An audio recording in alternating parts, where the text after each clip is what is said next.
What does it mean to be a co-redeemer?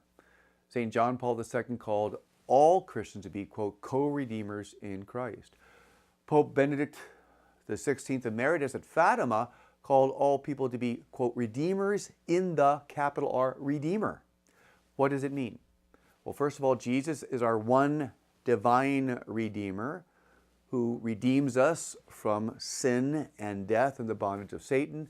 Mary, as the human immaculate co-redemptrix, uniquely participates with Jesus in the obtaining of the graces of redemption for that role, both by giving Jesus his body and by suffering with Jesus. She is uniquely a co-redemptrix. Keeping in mind the co-prefix does not mean equal, it means with. Thirdly, you and I are called to be co-redeemers in Christ. That means through our prayers, our sufferings, our penances, united with the sufferings of Jesus as the new Adam and Mary as the new Eve, we too can release the graces.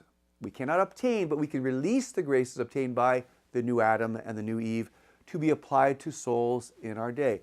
You know, my friends, most people are very quick, and understandably so, to enumerate the sufferings, the challenges, in some cases even in unprecedented degrees, of our present era. I don't hear anybody saying, gosh, I have no sufferings. Life is completely without crosses. Quite the contrary. We seem to have plenty of crosses.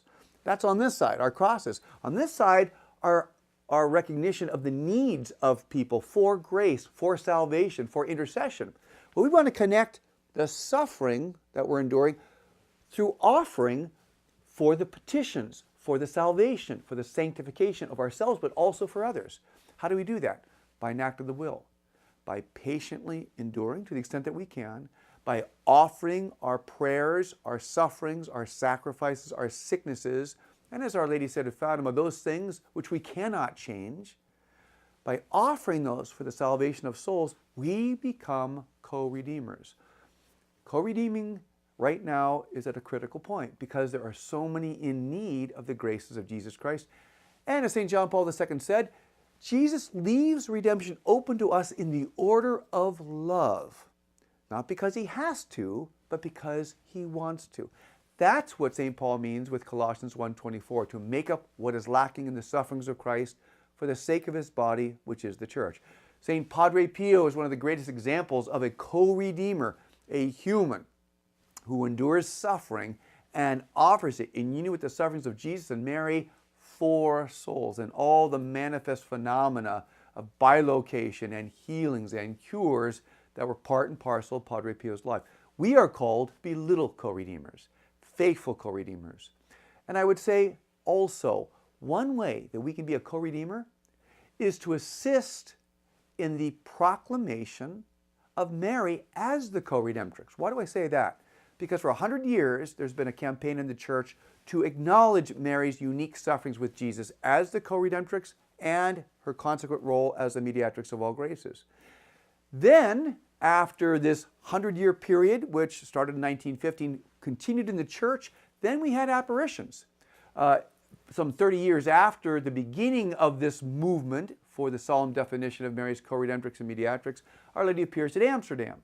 Church-approved apparitions, Our Lady confirming that the dogma of Mary as co-redemptrix and mediatrix of all graces, as well as advocate, would be a condition for peace in the world. So one way we can be a co-redeemer is to pray and petition that Our Lady as the co-redemptrix would be acknowledged by the Holy Father.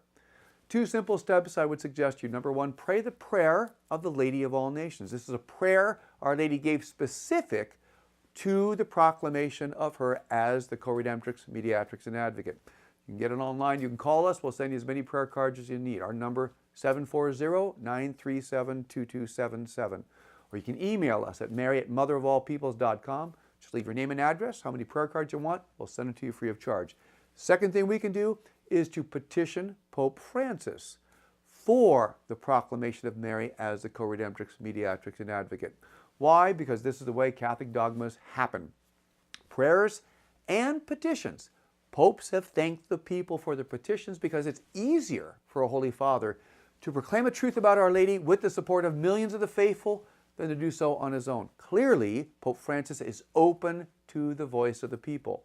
So I encourage you, take the time, as part of your mission of Christian co-redemption, to release graces for the church and the world right now, at this critical part of and point of human history, petition Pope Francis. Write Pope Francis, Vatican City, 00120.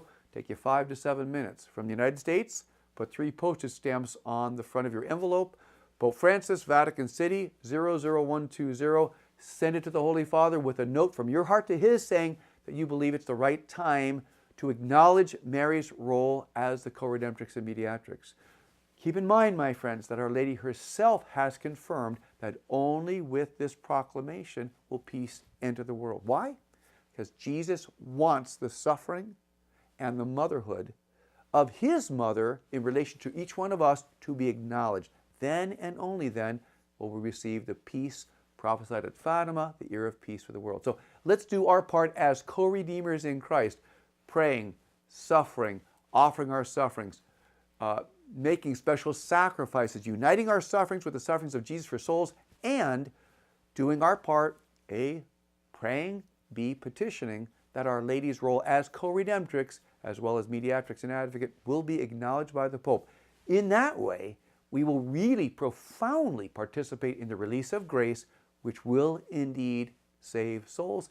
That's our privilege as co-redeemers in Christ. Thanks for being with us. God bless.